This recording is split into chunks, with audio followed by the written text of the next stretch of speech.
Hello students.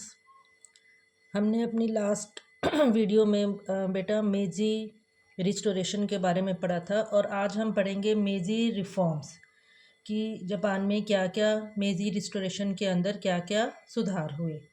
ठीक है, तो फर्स्ट पॉइंट देखिए मेजी reforms.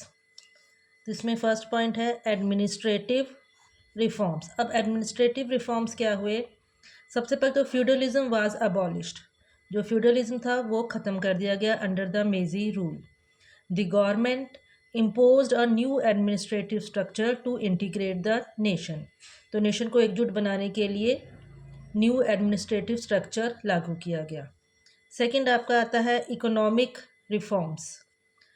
Japan's first railway line was built and modern banking institutions were launched। ठीक है, उसकी पहली रेलवे लाइन बनाई गई और बैंकिंग इंस्टीट्यूशंस स्थापित की गई। थर्ड है इंडस्ट्रियल रिफॉर्म्स। अब इंडस्ट्रियल रिफॉर्म्स में क्या क्या हुए? Textile machinery was imported from Europe. Foreign technicians were employed to train workers. जो टेक्सटाइल मशीनरी थी वो यूरोप से मंगाई गई, इंपोर्ट की गई और फॉरेन टेक्नीशियंस को एम्प्लॉयड किया गया ताकि वो वर्कर्स को ट्रेनिंग दे सकें। फोर्थ पॉइंट है आपका agricultural reforms. Funds were raised by levying on agricultural tax. ठीक है, तो इसके द्वारा एग्रीकल्चर में सुधार किया गया। Constitutional reforms. Meiji constitution had created a diet and declared emperor as commander of the force. उन्होंने एक डाइट बनाई और जिसके अंतर्गत एम्पियर को, जो उनका फोर्स, जो उनकी सेना थी, उसका कमांडर बनाया गया।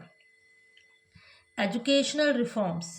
Educational reforms, schooling was compulsory for boys and girls। Tokyo university was established। तो सब बच्चों के लिए स्कूलिंग कंपलसरी की गई और टोक्यो यूनिवर्सिटी स्थापित की गई। Military reforms. All young man had to do a period of military service.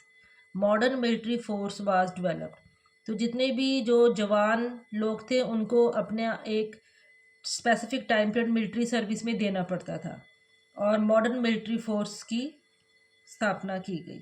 So these are the Meiji reforms.